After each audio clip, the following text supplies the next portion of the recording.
Cienījamās dāmas un kungi, šodien Latvijas Universitātē sadarbībā ar Ukrainas vēstniecību Latvijā piedāvājam noklausīties publisko lekciju Latviju un Ukrainu Otrajā pasaules karā divu vēsturnieku skatījumā. So good afternoon, ladies and gentlemen. So today we are welcome you to the public lecture, which was possible due to the collaboration between the University of Latvia and the Embassy of Ukraine. And the title of the lecture is Latvia and Ukraine in World War II from the perspectives of two historians. Lekcija sastāvēs no divām daļām. Pirmajā uzstāsies mūsu vieslektors no Kijivas, Tarasa Ševčenko Nacionālās universitātes asociētais profesors Andrijas Rukkas. Un otrajā daļā referēs Latvijas Kara muzeja vēsturnieks un Latvijas Universitātes doktorants Jāņa Tomaševskas. Jums būs iespēja uzdot savus jautājumus pēc abu lektora uzstāšanās. So the lecture consists of two parts. In the first part, we will have a lecture given by our guest lecturer from Ukraine, from Tarasa Ševčenko National University of Kyiv, Associate Professor Andrii Rukkas. And then in the second part, the lecture will be given by Jāņa Tomaševska, who is a historian at the Latvian War Museum and also is a doctoral student at the University of Latvia.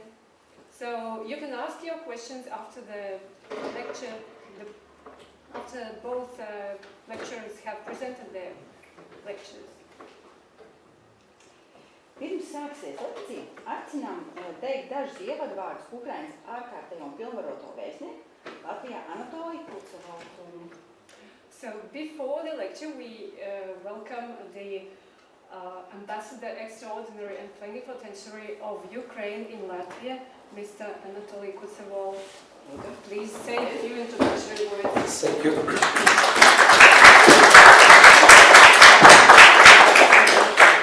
Thank you so much. I will address in English. First of all, I really appreciate Latvian University for this possibility to host this really important lecture. Specifically, today is 8th of May, and today is 80th anniversary of the end of the Second War in Europe. And I truly believe that our two lectures within the cooperation between Kyiv, Tarasa Ševčenko University and Latvian University today will have the possibility to explain you about Ukraine and Latvia in the Second World War and how complicated it is and why such narratives are really important for all of us to understand that we need to fight this information.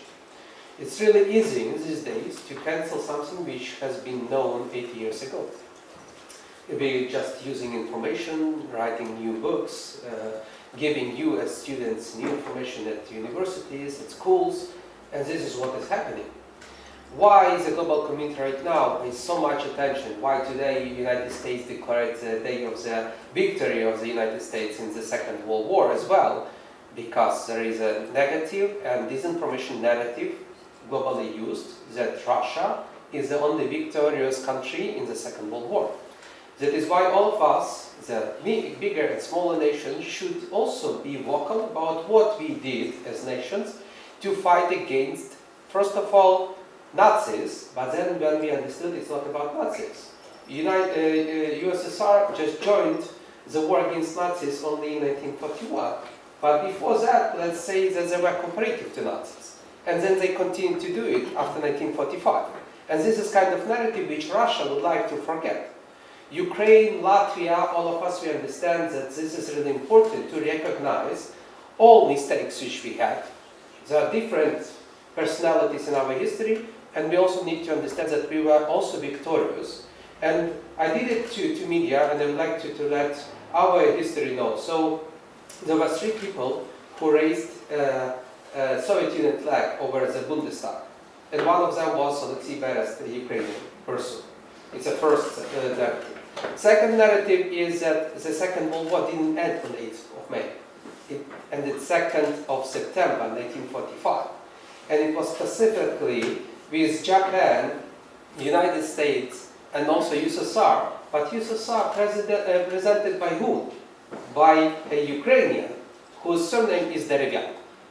Just to understand that there are so many people who participated, including Latvians and Ukrainians in the Second World War, they should not be just vanished from the map and from the history. All of us, we are also participants. In our blood. We have DNA of those people who were fighting for a good reason and for freedom. And we are still fighting for this good reason these days. Ukrainians mainly, but all our partners, including Latvians, also, and participating to fight against aggression and against any kind of disinformation. We are not one nation, as somebody would say. We are different nations, and we are proud to be different. And in our diversity, this is a really good element. And I would like to appraise you of being here today and having this possibility to listen to two lectures and also leave to historians to tell us history and also to learn from history. I myself will continue learning from different aspects of this history. I do wish you a really good lecture today, and please ask more questions as possible and be cautious and also questionable to anything what you might hear outside of this building, but also here. Thank you so much and wish you a really good lecture. All this.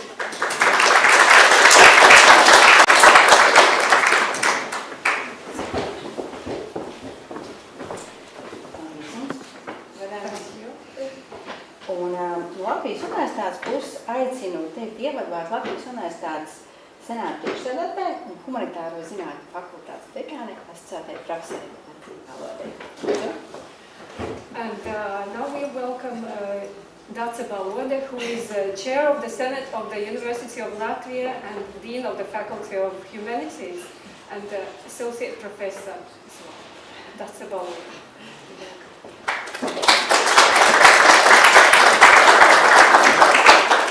Your Excellency, distinguished guests, colleagues, students, ladies and gentlemen, it's an honor indeed for me to welcome you to this event, to these open lectures we have today, in this very special day, the 8th of May, when we celebrate the end of the Second World War. And the day when the whole Europe commemorates the suffering during of the people who experienced this, the war, and also celebrate the resilience of these people who endured, who survived, who lived, who went on also after the Second World War. It's also the day which reminds us how important it is to think about history, how the history continues through us, how history lives within us. And it of course reminds us how important it is to remember. And since I'm a theologian, I want to remind on one theological concept, which is the concept of dangerous memory, dangerous memories. What is it? These are memories which relies to texts or memories or insights we get from the history, which let us see that the injustice and what we also experience today in this political situation, that injustice can't be the last word in this world. It can't be the injustice, can't be the last picture. And these memories are dangerous for who? For those who try to oppress, try to bring this injustice. And these memories, or this hope, let's say, requires those who bear this hope. And I see here a lot of young people, and I look to you, and I look to all of us, that we also listening to today's lectures and also in our everyday life that we try to be these bearers of this hope, of these dangerous memories for injustice in this world. This event, which is organized in cooperation between the Embassy of Ukraine and Latvia University of Latvia, is of course not only academic event. It is also event which shows our solidarity, respect to each other, and also our shoulder that we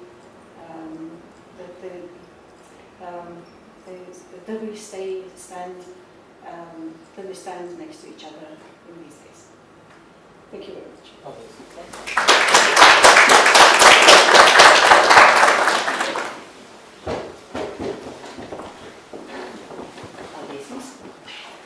you. Tagad vēlos jūs iepazīstināt ar profesoru Andriju Rukkas, kas pirmais stāstīs. And we will invite to make a presentation our first speaker, Professor Andrii Rukkas. Andrijs Rukkas ir Tarasa.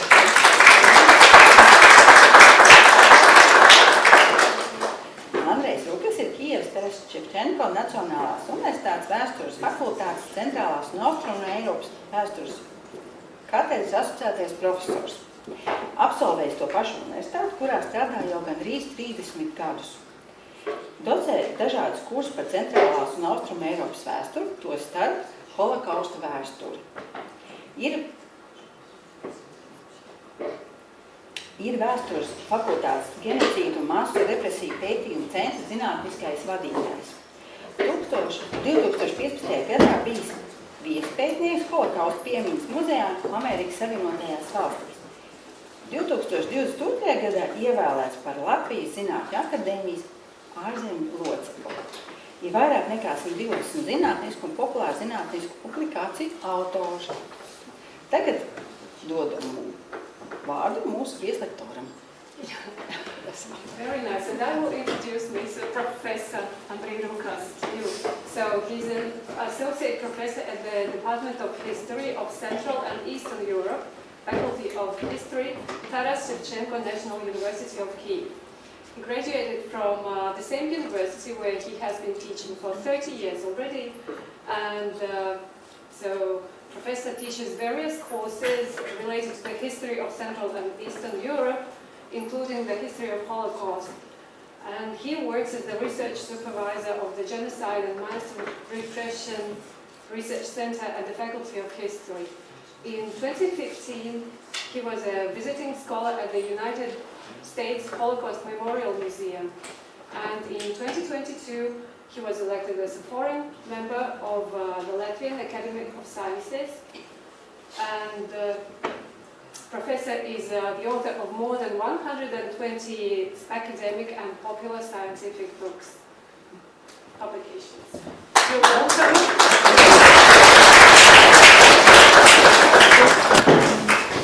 Thank you very much for so great presentation of me. Dear colleagues, it's a great honor to speak on a topic that remains not only of academic importance, but also of a profound political and moral relevance for contemporary Ukraine, the role and place of Ukraine in the history of the Second World War.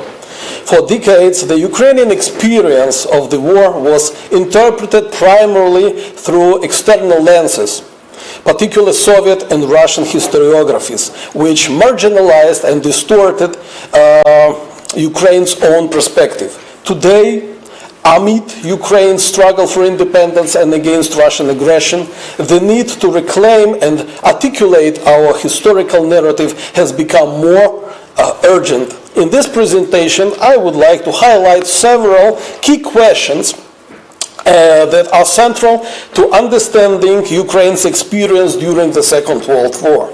Ukraine was not simply a passive background to the Second World War. It was one of the central theaters of military operations and occupation terror. The war for Ukraine began in 1939 when the Soviet Union invaded Western Ukraine, then part of Poland, as a result of Molotov-Ribbentrop Pact. The Nazi invasion of the Soviet Union in June 1941 brought devastation to the entire Ukrainian territory. Ukraine became a key strategic zone for Nazi Germany's war effort and site for brutal occupation policies. Throughout these years, Ukraine endured massive destruction, forced labor deportations, famine, and mass executions. The human cost was catastrophic. At least 8 million Ukrainians perished during the war. Millions of Ukrainians served in the Red Army. Estimates range from 6 to 7 million soldiers of Ukrainian origin. The contribution to the defeat of the Nazism was immense, so long overshadowed by Soviet propaganda. Beyond the Red Army, Ukrainians also fought in the ranks of nearly every army of Allied coalition. Tens of thousands of ethnic Ukrainians served in the Polish armed forces. In Canada, more than 40,000 Ukrainian Canadians enlisted during the Second World War, one of the highest per capita enlistment rates among the ethnic groups in Canada. In the United States, thousands of Ukrainian Americans joined the US military following the country's entry into the war.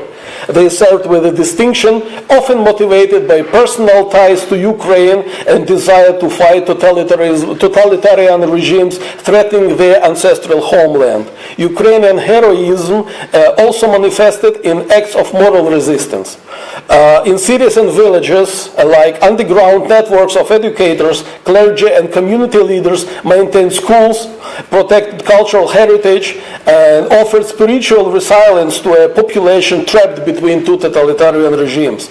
These diverse acts of military, civic, and humanitarian courage exemplify how Ukrainians across all regions and ideologies contributed to the broader struggle against tyranny for freedom during the Second World War. This contribution, though long overlooked, demonstrates that Ukrainians, their diaspora, were not merely victims or passive observers of the global conflict. They were active participants in the international struggle against Nazism and tyranny.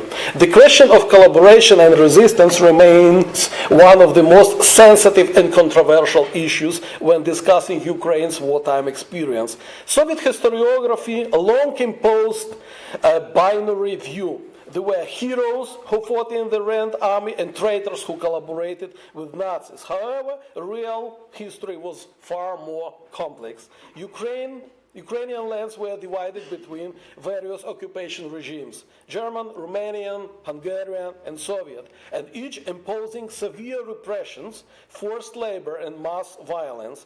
Under such conditions, the line between survival and collaboration was often blurred. Many people were forced to cooperate with the occupiers simply to save their families. At the same time, Ukraine witnessed various forms of resistance. Alongside Soviet partisans, the nationalist underground, represented by the Organization of Ukrainian Nationalists and the Ukrainian Insurgent Army, fought for the idea of an independent Ukraine state. The Ukrainian Insurgent Army engaged in armed resistance against both Nazi and Soviet occupiers, reflecting the broader national aspiration for sovereignty. The Holocaust remains one of the darkest chapters in the history during the Second World War. Approximately 1.5 million Jews were murdered on Ukrainian soil in mass shooting, pogroms, ghettos, and extermination camps. The Babin Yar massacre in Kyiv, where over 33,000 Jews were executed in 2 days in late September 1941, has become a symbol of this tragedy. Other killing sites across Ukraine tell similar stories of unimaginable cruelty. The involvement of some local collaborators in these atrocities, alongside the bravery of Ukrainians who risked their lives to save Jews, presents a deeply complex, painful legacy. More than 2,700 Ukrainians have been recognized as traitorous among the nations by Yad Vashem. Honest engagement with this history, acknowledging both complicity and heroism, is essential for historical justice and for building a mature, inclusive memory culture in Ukraine today. The tragedy of Ukraine during the Second World War was that its aspiration for independence was crushed between two brutal totalitarian regimes, the Nazi Germany and the Soviet Union. The act of restoration of the Ukrainian state proclaimed in Lviv on June 30, 1941 by the Organization of Ukrainian Nationalists reflected the hope for the sovereignty. However, this hope was quickly dashed as the Nazi authorities arrested and persecuted the Ukrainian leadership, clearly demonstrating that they had no intention of supporting Ukrainian statehood. The Ukrainian insurgent army, established in 1942, became the only armed force systematically resisting both German and Soviet occupiers. While debates continue over the ideological position and certain wartime actions of the national movement, the historical fact of Ukrainian struggle for independence during the period should be recognized and fairly analyzed. The human cost of the Second World War for Ukraine did not end with the cessation of hostilities in 1945. While wartime losses were catastrophic, with at least 8 million Ukrainian lives lost due to combat, occupation policies, famine, genocide, and forced labor, the post-war years brought further demographic tragedy. Hundreds of thousands of Ukrainians who had survived Nazi forced labor camps, concentration camps, or served in non-Soviet military formation faced repressions, imprisonment, or exile upon returning to Soviet Union. The Soviet regime viewed many repatriated individuals with suspicion, considering them potential traitors or collaborators. Thousands were sent to Gulag camps, particularly in Siberia and the Arctic. In 1944-1945, the Red Army re-entered territories previously occupied by the Nazis. Soviet military command initiated a brutal form of forced mobilization. Thousands of Ukrainian men were drafted directly from villages and towns and sent to the front line with little or no training, often without proper uniforms or weapons. Known colloquially as black coats, because many were sent in civilian clothing, these men were ordered to retrieve weapons from fallen soldiers on the battlefield or to follow behind regular units as expendable human reserve.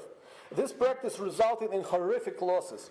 Entire groups of mobilized civilians were killed within hours or days of being conscripted. Survivors recounted being treated as disposable, used to test enemy position or clear minefields.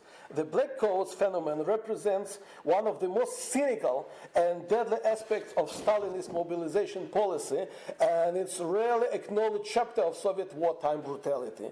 In Western Ukraine, where Ukrainian insurgent army remained active until the early 50s, mass arrests, deportations, executions were carried out by Soviet security forces. Between 1944 and 1953, an estimated 25,000 people were deported from Western Ukraine to Siberia and Kazakhstan and other remote regions of the USSR, often in inhumane conditions. One of the most tragic and emblematic episodes of the Soviet wartime repression was the forced deportation of the Crimean Tatars in May 1944. On the order of Stalin, nearly 200,000 Crimean Tatars were removed from their ancestral homeland in just 3 days, between May 18 and May 20, under accusation of collective collaboration with Nazi Germany. This operation was carried out with military precision. Armed units forcibly entered in the middle of the night, giving families only minutes to pack their belongings. Entire communities, including women, children, and elderly, and war veterans, were loaded in overcrowded cattle cars. The journey itself was deadly. Thousands perished from starvation, thirst, and disease during the transit. According to various estimates, between 20% and 46% of deported Crimean Tatars died in the first years of exile. Today, the deportation is recognized in Ukraine as an act of genocide. This historical injustice continues to resonate, especially in light of modern repressions against Crimean Tatars under Russian occupation since 2014. In addition, the war led to a long-term demographic vacuum. millions of orphans, widows, and disabled veterans struggled to reintegrate in society. The birth rate in many regions plummeted, and entire villages remained depopulated for decades. The psychological trauma of war, famine, occupation, and political persecution left lasting scars on the population. The war also fragmented the Ukrainian nation geographically and culturally. At the end of war, hundreds of thousands of Ukrainians found themselves in Germany, Austria, or Italy, many as former forced labor, POWs, or refugees fleeing both Nazis and Soviet regimes. For them, returning to Soviet-controlled territory often meant repression, exile, or imprisonment. As a result, tens of thousands, or even hundreds of thousands, refused repatriation and remained in displaced person camps in Western Europe. These camps became vibrant centers of Ukrainian cultural and political life in exile, with schools, churches, and press. From 1947 onward, many DPs were resettled to countries like Canada, the United States, or United Kingdom, or Australia, where they laid a foundation for influential and politically active Ukrainian diaspora communities that would preserve the memory of Ukrainian suffering and aspiration for independence. The devastation of Ukraine suffered during the Second World War extended far beyond human casualties. The material and economic losses were among the worst in Europe. According to Soviet-era estimates, over 700 cities and towns and more than 28,000 villages in Ukraine were destroyed or heavily damaged. Nearly 10 million people were left homeless. Ukraine's industry suffered catastrophic destruction. More than 16,000 industrial enterprises were dismantled or ruined. Dnipropetrovsk, now it's Dnipro, Kharkiv, Kijivas, Odessa, and Donbass, the key industrial regions, were turned into ruins. The agriculture sector was similarly devastated. Millions of hectares of arable land were rendered unusable due to scorched earth tactics and fightings. Cultural and educational institutions also were targeted. Hundreds of libraries, archives, museums, and schools were burned or looted, resulting in the loss of the priceless historical artifacts and cultural heritage. Infrastructure was decimated. Over 28,000 bridges, 1,200 railway stations, the tens of thousands of kilometers of roads and communication lines were destroyed. The long-term impact of this destruction delayed Ukraine's post-war recovery by decades. These material losses underscore the broader tragedy of the war and further affirm that Ukraine was not a peripheral battlefield, but a central and deeply scarred zone of destruction and sacrifice. These losses were not only immense in absolute terms, they were also disproportionately high compared to many other European regions. While France, for example, lost a smaller share of its industrial capacity and agricultural base, Ukraine's economy was almost entirely shattered. In Germany, despite heavily bombing, much of the co-industrial heartland remained operational. In contrast, Ukrainian major cities like Kyiv, Kharkiv, and others were methodically destroyed, both during the German occupation and during Soviet offensives. In some regions of Ukraine, some as the Donbass, it took more than a decade to restore even a fraction of the post-war coal and steel output.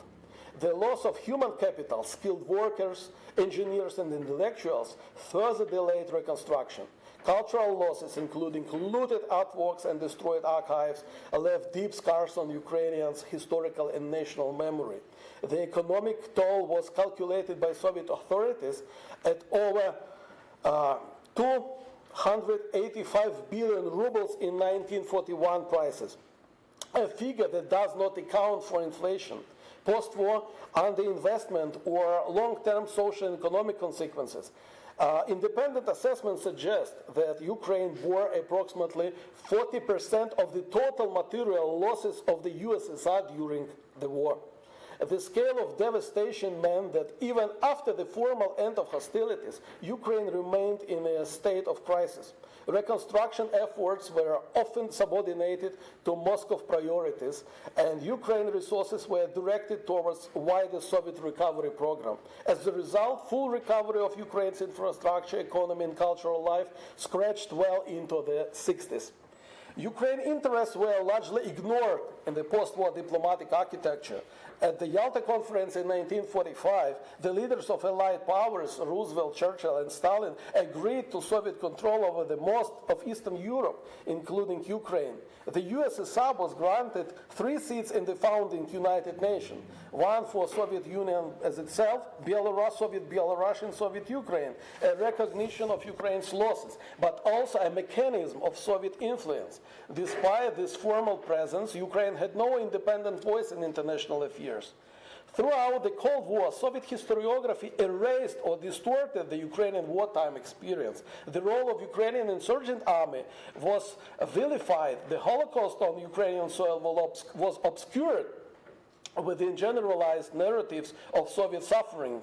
In contrast, Ukrainian emigre scholars and organizations worked tirelessly to bring accurate accounts on Ukrainian history to Western audience, often clashing with prevailing Cold War narratives that simplifies the East-West divide. For decades, the dominant narrative of the Great Patriotic War erased national distinctions, reducing Ukrainian soldiers, civilians, and partisans to anonymous components of the Soviet people.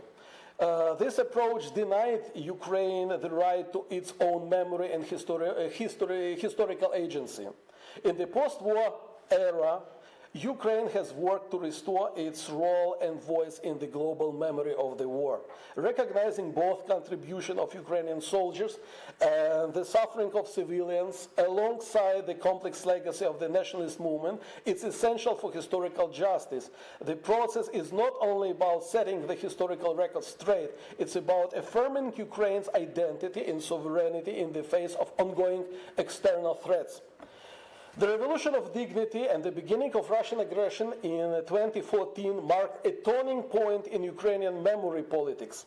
History, particularly the interpretation of the Second World War, became one of the key fronts of the hybrid war against Ukraine. In 2015, Ukraine adopted decommunization laws that dismantled the monopoly of Soviet interpretation of history.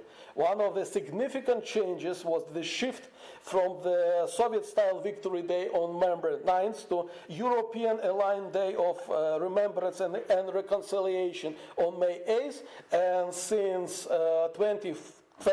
2024, the Day of Remembrance and Victory on May 8th, focusing on mourning and reflection rather than militarized celebration.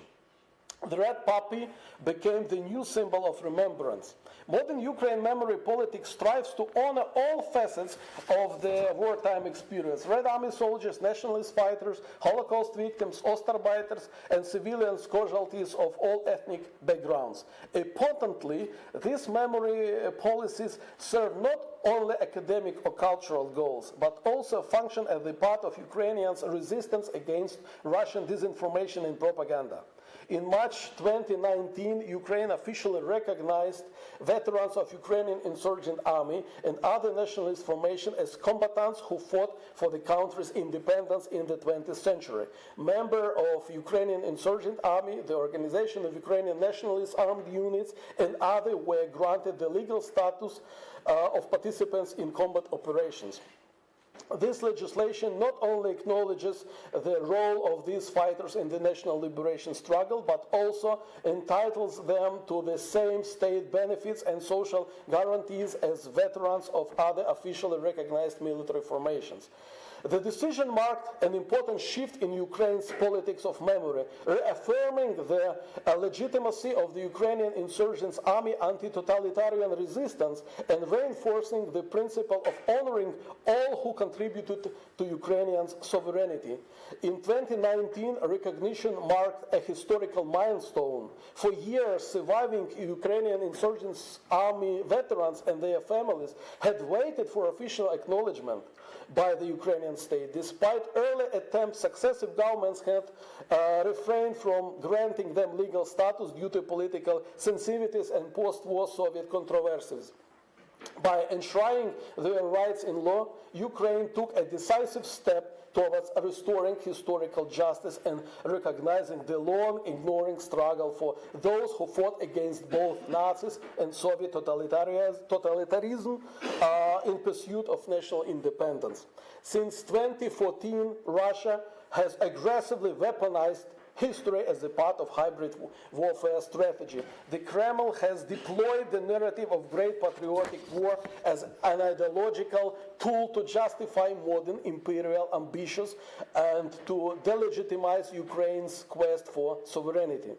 Ukraine is frequently portrayed in Russian propaganda as a Nazi collaborator state, equating contemporary patriotism and the fight for independence with fascism. The cynical manipulation relies on distorting historical facts, especially concerning Ukrainian national movement. Russian discourse demonized the Organization of Ukrainian Nationalists, the Ukrainian Insurgent Army, while ignoring or downplaying the massive participation of Ukrainians in the Red Army and Soviet partisan movement. At the same time, it systematically erases the agency of the Ukrainian people, presenting them either as a passive victims or as a collaborators, but never as an active historical subjects. This distortion serves specific political purposes: to divide Ukrainian society, to undermine Ukraine's position in the international community, and to justify aggression by invoking the myth of anti-fascist struggle. In contrast, Ukrainian historians and public intellectuals advocate for a balanced, evidence-based and decolonized historical narrative. This struggle for historical truth is not merely academic. It's a part of broader defense of Ukraine's sovereignty and dignity. One of the most powerful tools in Ukraine's fight against Russian historical manipulation is the deliberate and evidence-based comparison between Soviet totalitarian practice and contemporary Russian aggression. These parallels not only clarify the continuity of imperial thinking, but also expose how the past is being weaponized in the present. Just as the Soviet Union used the rhetoric of liberation in 1939-1945 to justify invasion of Poland, the Baltic states, Latvia, Bessarabia, modern Russia employs the same narrative to justify its invasion of Crimea in 2014 and the full-scale war against Ukraine in 2022, under the pretext of the denazification and protection of Russian-speaking population. The Soviet practice of mass deportation, as in the case of Crimean Tatars, Western Ukrainians, finds its echo in Russia's forced relocation of Ukrainian civilians, particular children, from occupied territories, a crime that has been condemned internationally as the deportation and cultural erasure. The USSR systematically destroyed national elites in annexed territories, a pattern mirrored by Russia. Targeted killings, arrests, and torture of Ukrainian intellectuals, priests, and local leaders in occupied regions like Kherson, Melitopol, Mariupol, and others. Even the language of anti-fascism, a foundational Soviet myth, has been reappropriated by Kremlin as the justification for war.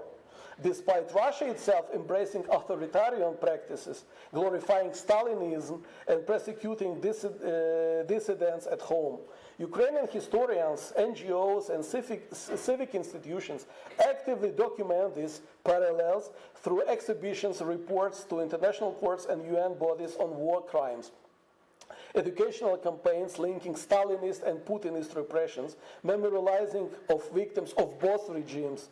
By framing today's Russian war as the neo-imperial continuation of Soviet violence, Ukraine defends not only its borders, but also the integrity of historical truth, transforming memory into a powerful form of resistance. The history of Ukraine during the Second World War is a history of immense suffering, fierce resistance, and the unbroken aspiration for freedom. Visiting this history allows us to honor those who fought and died, to recognize the full complexity of their choices, and to challenge the distortion that continue to be used against Ukraine today. By reclaiming historical truths and promoting an inclusive culture of memory, Ukraine not only restores justice to the past, it also strengthens its position in the present and builds a foundation for the future. Thank you very much for your attention.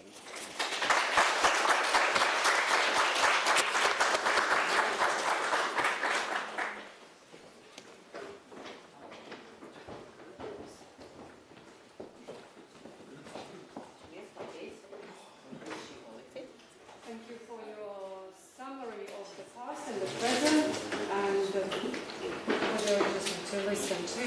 And now we will welcome, you will have a chance to ask your questions after the two presentations, and at this moment we will welcome our second speaker, Jāņa Tomaševska.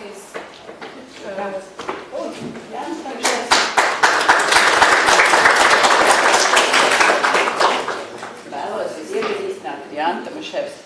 Jānis Tomaševskis ir Latvijas Kara muzeja vēsturnieks, vēstures zinātņu maģistrs. Šobrīd izstrādā Latvijas Universitātē promocijas darbu par tēmu Latvijas pretpadomju bruņotā pretošanās Azijas un PSRS karas sākumā 1941. gada vasarā. Izcelšanās, sastāvs, struktūra, darbība. Grāmatu Neatkarības čukste latviešu pagaidu Nacionālās padomes vēsturi 2017. gadā un Andrijas Rukkas ar zobēm rakstāms par Latviju, autors un sastādītājs. Vairāk nekā 20 zinātnisko rakstu autors un līdzautors. Zinātniskās intereses, bruņotā pretošanās un kolaborācija. Latviešu karavīri citu valstu militārajos formējumos Otrajā pasaules karā. Un tagad dodu vārdu Jāņam Tomaševskim. Yes, and I will introduce our second speaker in English. So, Jānis Tomaševskis is a historian at the Latvian War Museum, and he holds a master's degree in history from the University of Latvia. He's currently working on his doctoral thesis, Latvian anti-Soviet armed resistance at the outset of the German-Soviet War in the summer of 1941. Origins, composition, structure, and activities. He is also the author and editor of the books Whispers of Independence, The History of the Latvian Provisional National Council, which was published in 2017, and Andrii Rukkas with a Sword and Pen for Latvia, published in 2024. So Mr. Tomaševskis has also authored and co-authored more than 20 books and scholarly articles. And his research interests include armed resistance and collaboration, Latvian soldiers in foreign military formations during the World War II. And now we will listen to his lecture.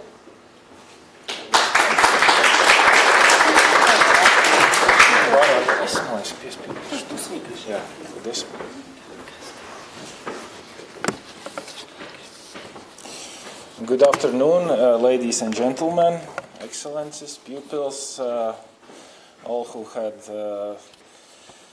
come here today.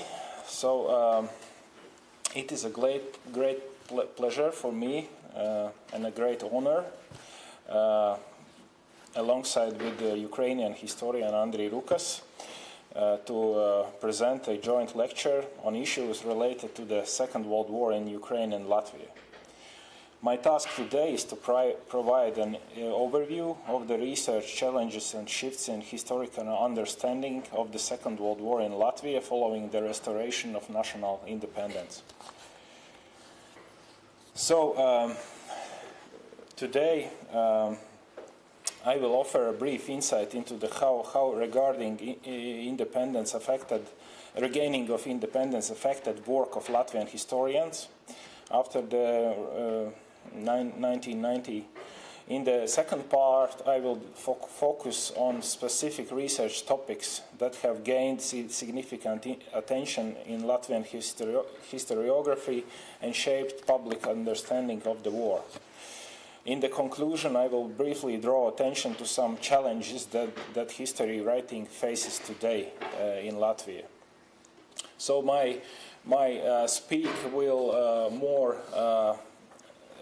will put more emphasis on the history writing, maybe less about history of Latvia during the Second World War, but I will try to be brief also about some facts that everyone should know if we want to know something about Latvia during the Second World War.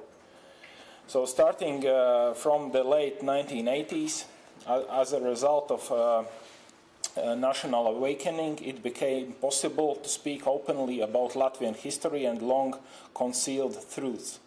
For the first time, public discourse addressed the tragic aspects of the Second World War, including the occupation of the country and the crimes committed not only by the Nazis but also by the Soviet regime. Topics such as Latvians on the German armed forces, anti-Soviet and anti-Nazi resistance movement, Forest Brothers, Soviet deportations and others were no longer confined to exile communities but became subjects of open discussion in Latvia.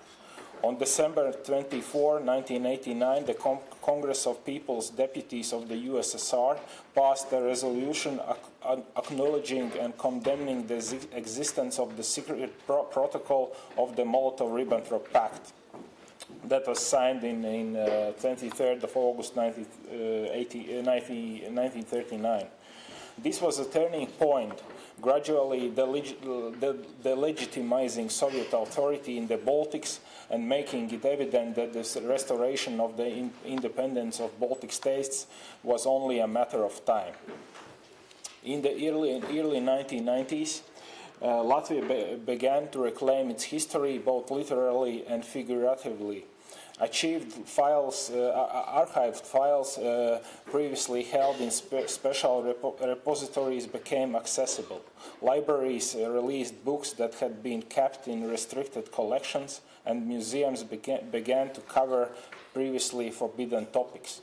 One of the first to do so was the Latvian War Museum, which in 1993 opened an exhibition titled The Latvian Legion, 1943-1945. The same year, the Museum of the Occupation of Latvia was founded with the mission to reveal the evils and crimes committed during the 50 years of occupation by foreign powers. The historical reclamation did not occur only in memory institutions, museums, libraries, archives, but also within the academic community, particularly among historians. In 1991, American Latvian historian Andrija Rukasa delivered a lecture in Latvia, which attracted broad public attention.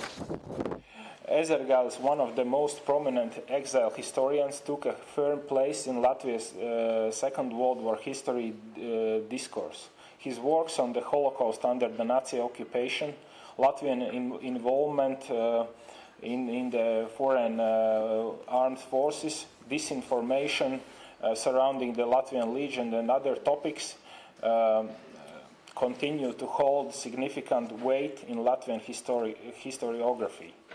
The influence of exile historians was especially notable in the 1990s when many historians such as Leonids Siliņš, Haralds Biezais, Kārlis Kangaris and other historians published in Latvian or even relocated here.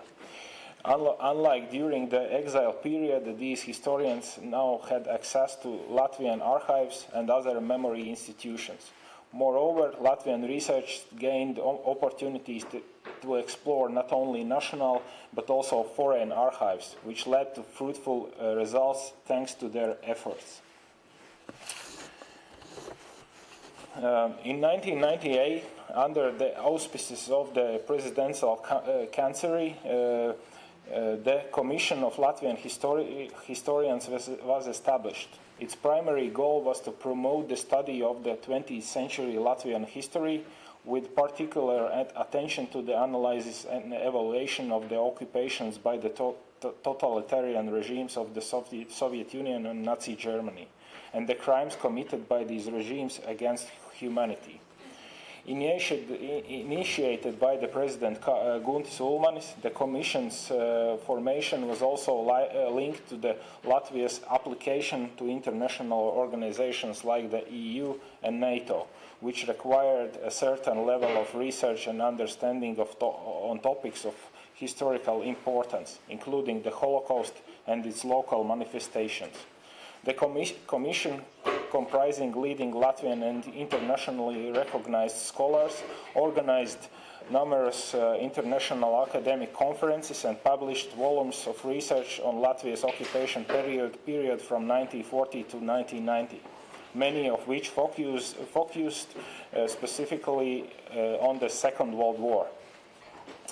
The Commission's 29 volumes, the last of which was published just 4 years ago, have helped clarify and counterbalance accusations against Latvia, its people, and its historical scholars on both national and international levels. One of the most difficult tasks after regaining independence was to explain the German occupation period. This era carries a particular historical burden, namely accusations and reproaches directed at the Latvian people for the events during the German occupation. These accusations, often coming from both the West and especially from the East, were a mix of truth and fabrication. Around the turn of the millennium, Latvian historians had to regularly provide explanations, particularly in the context of remembrance dates such as March 16 and May 9.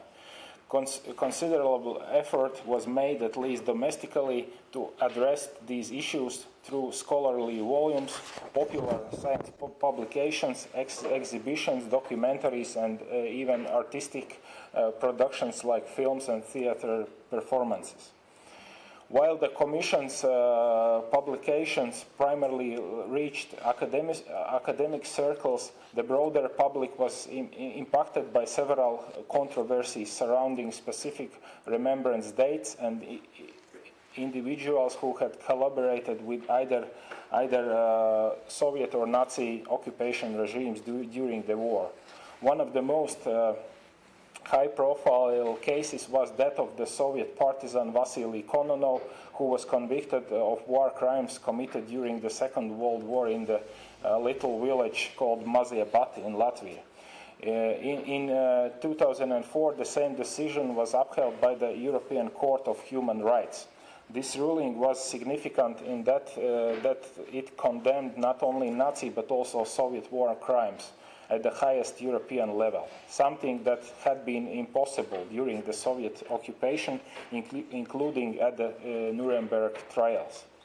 Another widely publicized case in Latvia was that of Konrads Kalējs, a member of the Latvian Security Auxiliary Police, who had been unsuccessfully prosecuted in the US and Australia since the late 1980s.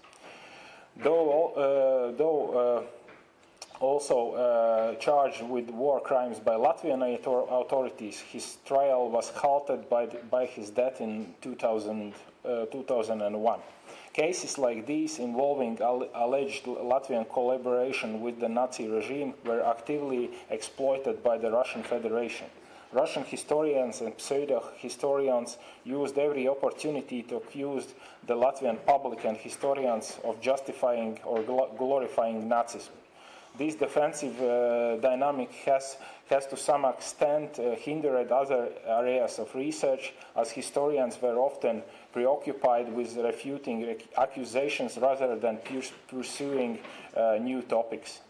On the other hand, it also prompted necessary responses to widespread misinformation and half-truths propagated by Russia. So, with that, I conclude my first part, and now I will move on to the research topics that were researched by Latvian historians about the Second World War in Latvia. So in my second part, I will address these research topics, namely the Latvian occupation and annexation by the Soviets and Nazis, occupation regimes of both regimes, Holocaust in Latvia, non-violent and armed resistance to Soviet and Nazi regimes, and also Latvian soldiers in Soviet and Nazi armed forces. So the first topic which gained big attention from Latvian historians, and not only Latvian historians, was Latvian occupation and annexation.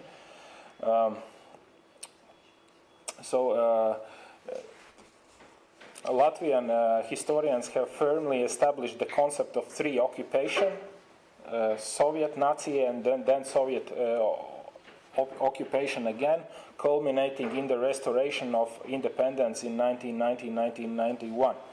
However, remnants of Soviet historiography still echo in contemporary Russian narratives, forcing Latvian scholars to repeatedly prove the fact of occupation and its devastating consequences. And for those maybe Ukrainian pupils who are here today, I will just remind a few facts about Latvian occupation. So, in 23rd of August 1939, there was a Molotov-Ribbentrop Pact that divided Eastern and Central Europe into the spheres of influence, and it was signed by the Germans and Soviets. And Latvia was put in the influence sphere of Soviet Union, and just in a month later, in 5th October of 1939, Latvia was forced to sign a treaty with the Soviets, and it led around 25,000 of Soviet soldiers into the territory of Latvia, and Soviet bases was formed in the territory of Latvia even before the Latvian occupation, which took place in June 1940. So in 17th of June, Latvia was occupied by the Soviets, and in 5th of August 1940, Latvia was annexed illegally into the Soviet Union. And so these are just the main facts how occupation took place, and it is very important to tell that the same processes of occupation and annexation and also Soviet bases before the occupation was the story also about other Baltic states, and these processes took place in the same pattern in all three Baltic states. But it's also important to tell that the Western powers, as United States of America and Great Britain, they didn't acknowledge this illegal occupation and annexation until the restoration of Latvian independence. So it was a very big diplomatic support from these Western countries. So Latvia, if it was not an independent country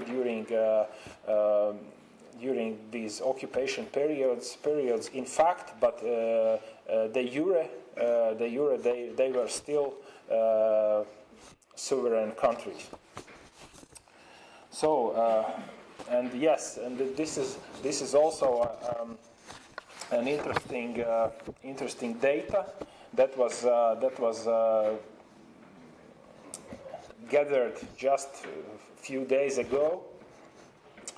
It is the question to Latvian public about Latvian occupation. How did Latvia join the USSR in 1940? That was the question. And these are the answers, starting from 2004. These public opinion questions were addressed to Latvian society, and you see how the attitudes towards the Latvian occupation changes during these years. And only this year, in 2025, the bulk of society, the majority of society thinks that Latvia was occupied by the Soviets in 1940. So before it was this part of those who acknowledge this occupation was less than 50%. So also for Latvian society there is plenty of work to do to tell society and then teach society about these tragic events that happened during the Second World War and Latvian occupation after the Second World War. So moving on, the next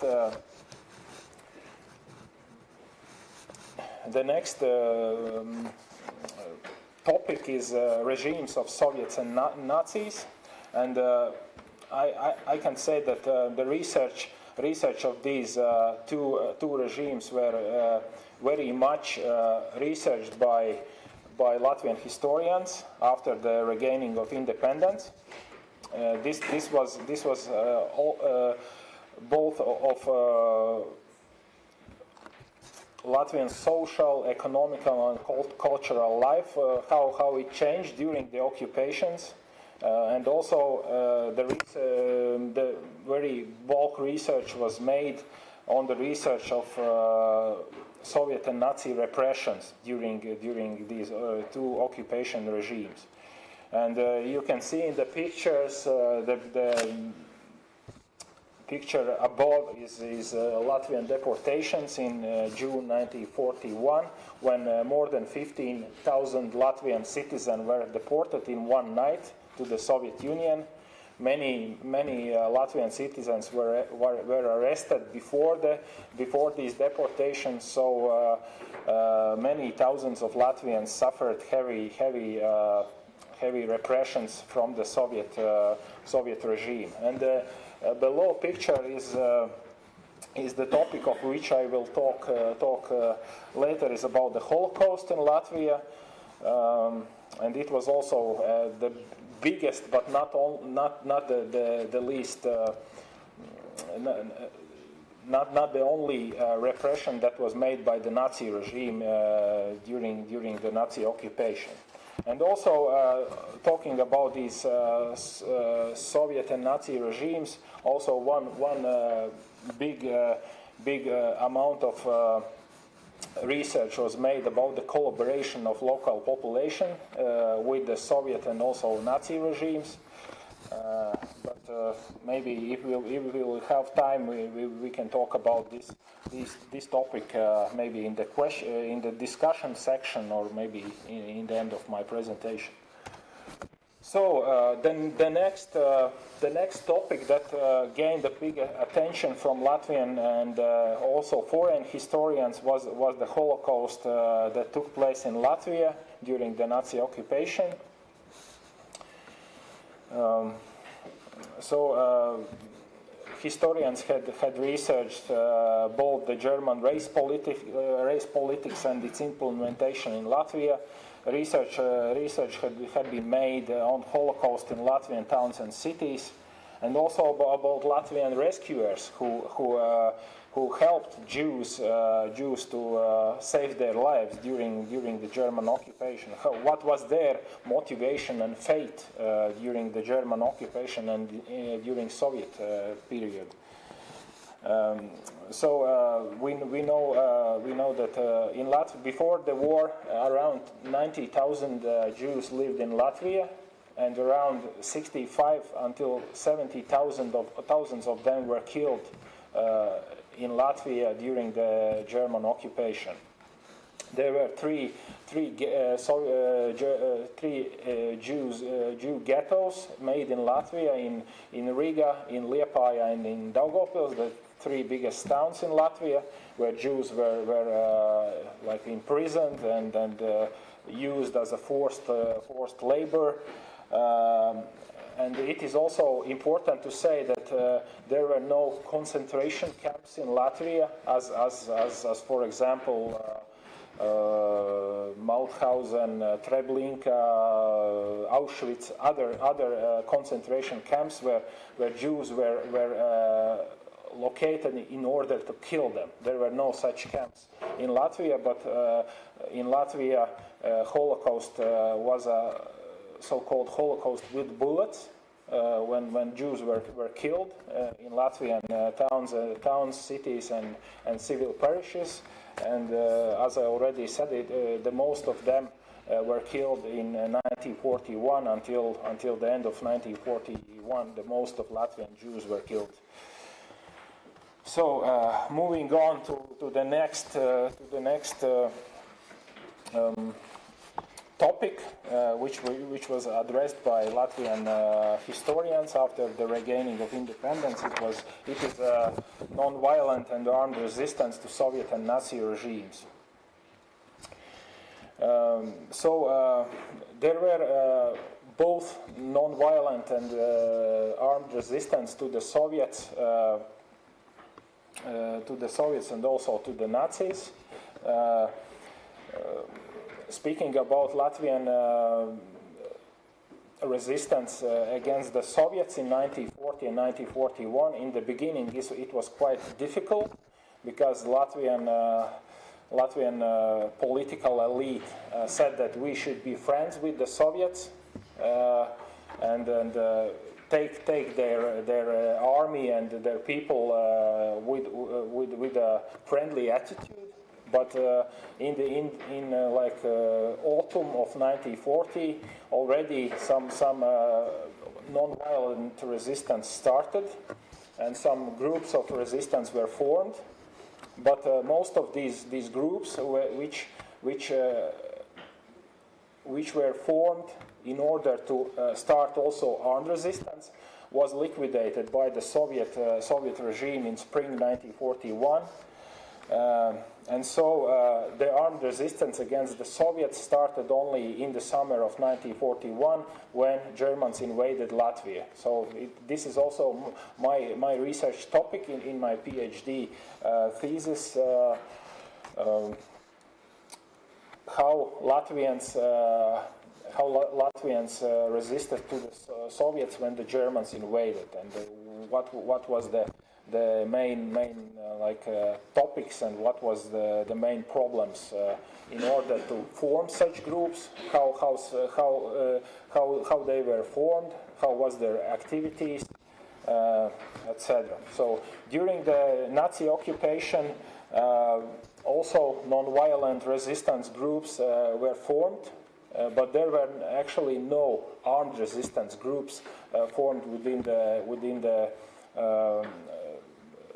from Latvians during the German occupation, because it was a big challenge for Latvian society to resist to the Germans, because Latvia was occupied by the Soviets in 1940, 1941, and German was like a less evil power that could help Latvians to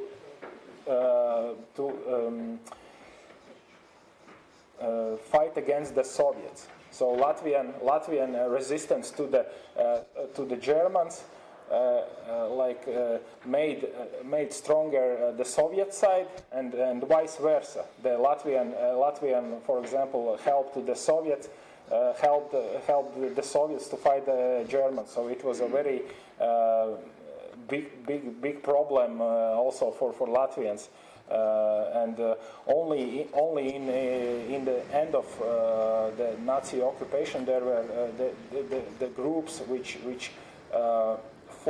wanted to fight both Soviet and German side were formed, and one of the biggest non-violent groups and organizations was Latvian Central Council, which was formed in 1943. And it made a big document, very important document in March 1944, so-called Memorandum of Latvian Central Council, which was signed by 188 well-known Latvian people former politicians, lawyers, doctors, etc., etc. And this document asked for the Latvian sovereignty to be regained again, and of course it was a big illusion from this organization that there will be again like during the War of Independence in 1918-1920, that the Western powers as United States, France, Great Britain will come and help Latvians to fight against the both like Soviets and Nazis, but it was just an illusion, and Western powers didn't want to start another war against the Soviets after they had defeated the German regime.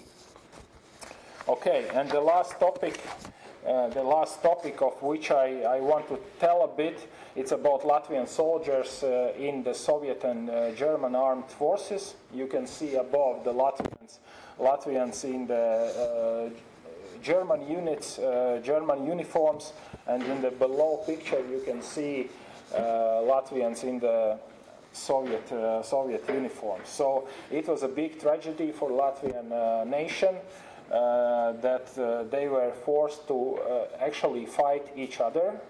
Around 110,000 Latvians were conscripted into the German armed forces, and around 80,000 until 100,000 people were conscripted into the Soviet army. So around 200,000 Latvians were forced to fight in the foreign armies, as Latvian army didn't exist in the moment.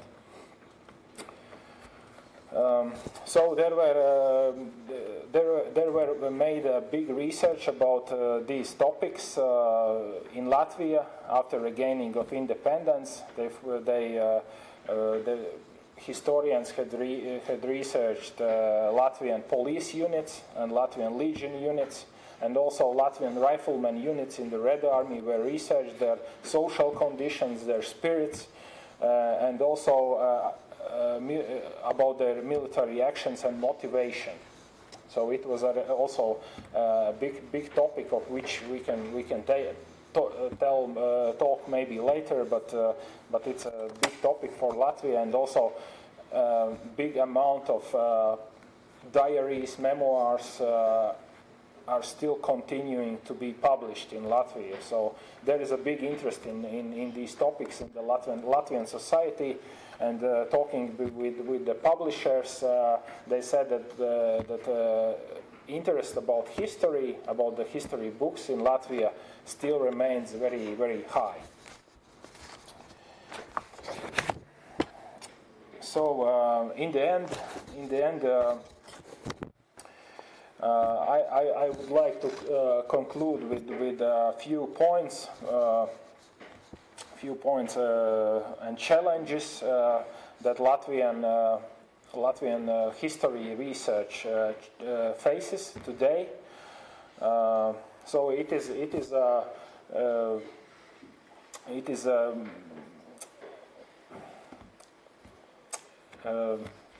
let's say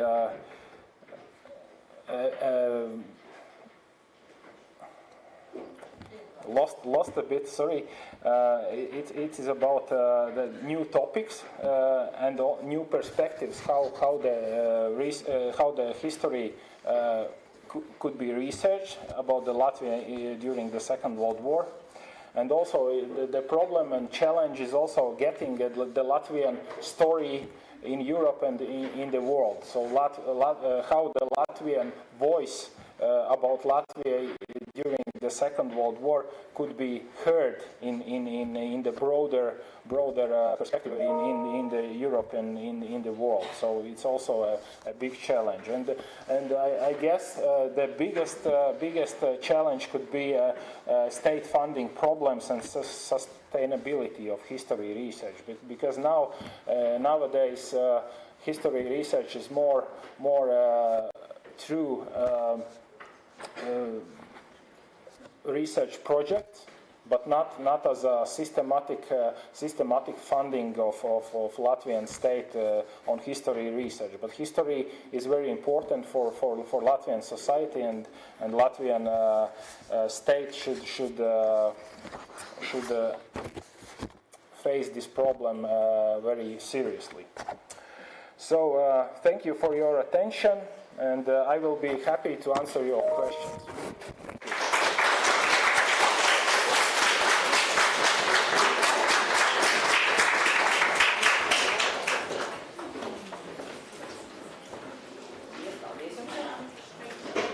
Tagad es aicināšu nelielu diskusiju.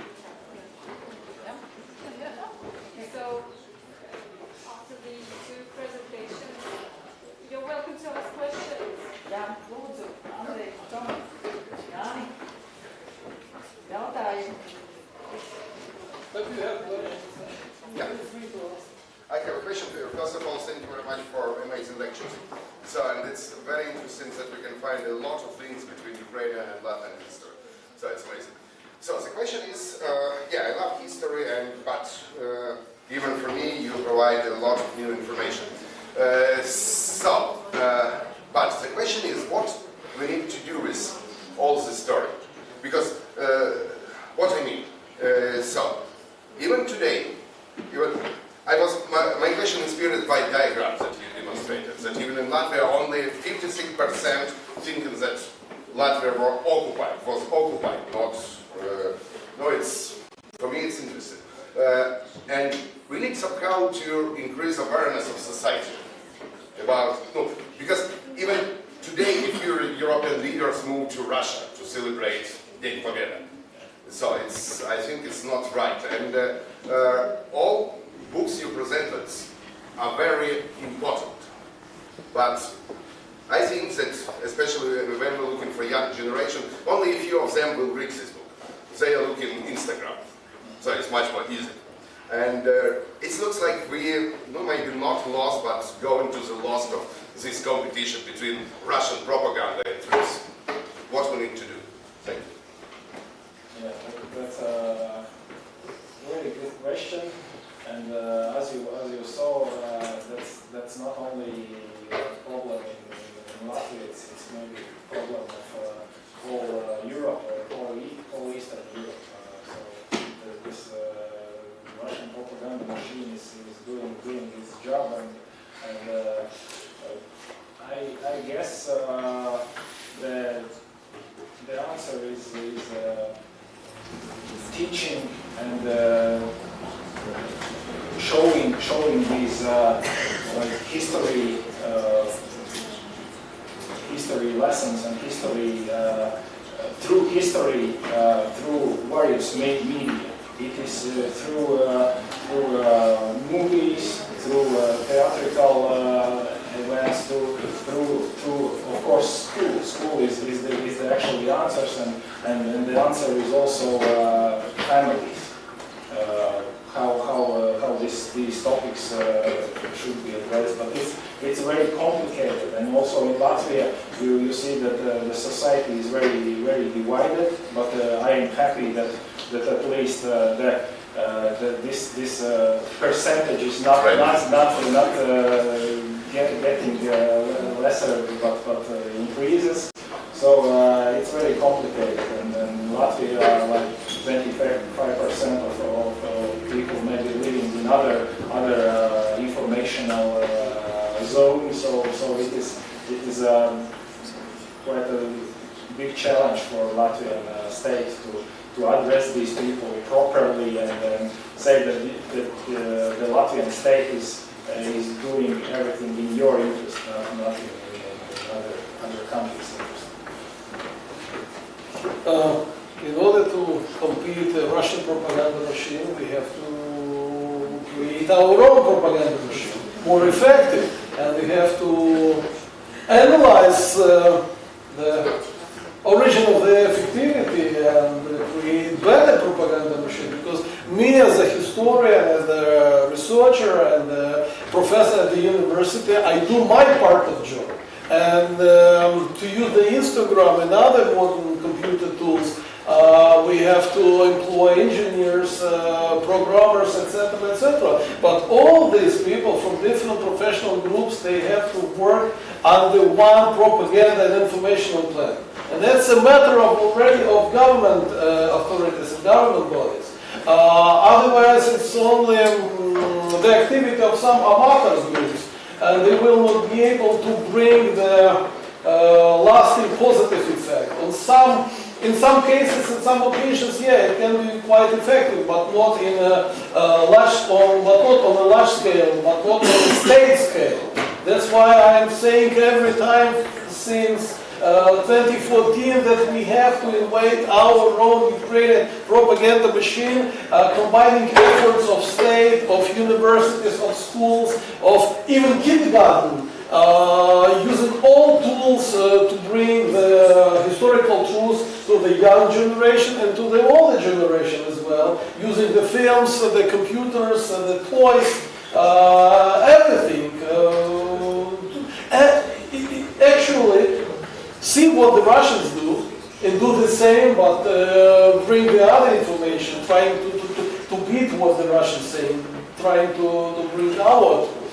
So that's what I would do. That's what I would advocate and saying every time. That only my efforts and the efforts of my professional group, it's not enough.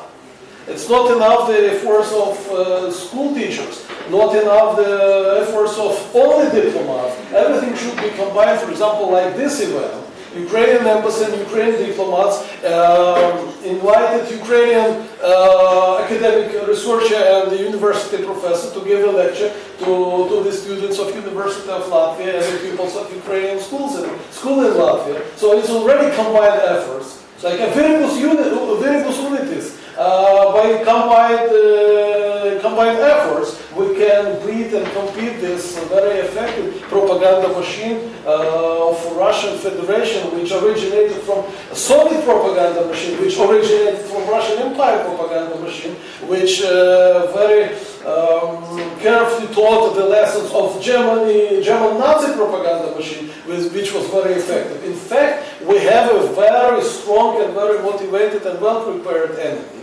That's why we have to be more effective prepared to compete with this enemy. It's quite difficult, but it's possible. On many ideological and information fronts, we have already quite significant victories. For example, in Europe, most European nations understand Ukrainian perspective. Most Ukrainian nations most European nations in European states accept Ukrainian perspective on the history of World War II, for example. And the same, we have to explain to all European nations the origin of Ukrainian statehood, the origin of Ukrainian independence, explain the peculiarities of Ukrainian struggle for independence, and explain that Ukraine is a very old nation and we have a very old roots of our statehood history. So it's very difficult, complicated, and only with combined efforts we can do there. And this event is a good example of combined efforts. I do have also a question. Yeah. First of all, thank you so much both to the lectures which you deliver. I fully share that the issue of disinformation and propaganda is quite, I would say, accurate and important for these days. I also saw a few witnesses after the end of the Second World War from Germany, which were actually deliberately speaking to journalists and explaining that they thought that Germany was doing right things, and they didn't know that somebody was actually killing or raping and whatever what was there. But anyway, my question is more linked on what should we do with, I would say, with the petrol. So we know the date, we know what has happened, but then both countries, as Ukraine and Latvia, we lived in Soviet Union period. That period gave a lot of possibilities to vanish a lot of things from our ordinary life. First of all is a possibility for elder generation to pass information what has happened. That's a problem number one. Then those also fear to explain something and to speak loudly because they were afraid that they will be deported. And third one, it was like a possibility for different celebrities and even different authors to write in a way how propaganda wanted it to be. So from 1990s, we still have a lot of things which are present in our ordinary life. Starting with the books, movies, which we know from the Soviet Union time, and as well as we have a lot of monuments. My question would be how you would assess this diagram and recent changes in closing monuments, in publishing more books, in prohibiting some elements as an effective instrument towards a better understanding of society in what is happening. How I do see the diagram is that there are three parts of it. One is, I would say, majority of those who understand the overall direction. Second one, those who are living within the Russian propaganda or former Soviet Union propaganda. Third one, those who don't care because they are not aware about anything. So the percentage of the last one is more or less similar in all the periods. So there is always a quarter of respondents who don't care at all. So they just live their ordinary life and they perceive everything from the way how they go through these gates and what there is on the walls and what is outside and what kind of politics is outside as well. So they don't care. But there is one third which is actually under the propaganda. My question once again, how Latvia's experience from historical period of time, from what you got in Soviet Union time, and how did you develop since 1990s, helped you to fight this propaganda and to become an independent country with your own narratives? That's also a great question. Actually, I'm not like a social scientist, and I'm not researching this social memory professional. So it was just my interest to get these data to you and show Latvian like attitude. So I will not have many comments on how we should address, but still. I think everyone should do its job, and actually Latvian historians, my colleagues, have done a hell of a job to tell these different stories, and I should agree with my Ukrainian colleague that maybe also Latvian state should do more in this, maybe not calling it propaganda, but maybe information, more address different aged people, pupils, like seniors, other aged people who can get the information what they need. So maybe colleague. So unfortunately, I'm not acquainted with the Latvian situation very well, but for Ukraine, as everybody knows, that the biggest derussificator and the biggest decolonizer of Ukraine is Vladimir Putin, because he started the war. And after the war, lots of Ukrainians changed their mind towards the Russian brothers, changed their minds towards the history, common history of the Soviet Union, etc. They began to accept those historical information that researchers and NGOs and activists tried to bring them during the previous period of time, because in the 90s and the beginning of zeros, you know, Ukraine balance between Soviet style information and some Ukrainian perspective on its own history in after 2014 and mostly after 2022, most of the Ukrainian population finally realized that we do not have any brothers behind our eastern borders. Behind our eastern borders we have some sort of very aggressive and very dangerous totalitarian regime like this late Stalinist regime. And they are exactly repeating what Stalin did in late 40s and early 50s. And when people experienced on their own lives what does it mean war, what does it mean invasion, what does it mean enemy occupation, then finally realized how it's good to live in their own small independent national state. Okay, maybe previously it was a poorer life, maybe it was a previously poorer condition, economic condition, etc., etc. But it's their own state, it was a peaceful life, it was quite a prosperous future. Okay, they can plan the future. But in February 2022, everything changed rapidly, and people realized that how good it was during the independent Ukraine. How good was my previous life under even poor economic conditions, and how bad right now I feel under the very rich, strong, authoritarian and totalitarian Russian regime. We expected Russian brothers from the eastern border, and we received aggressive and dangerous Russian army with all these national elements from the Caucasia, Tuma, etc., Siberia, etc. They actually saw the real face of Russia, of today's Russia.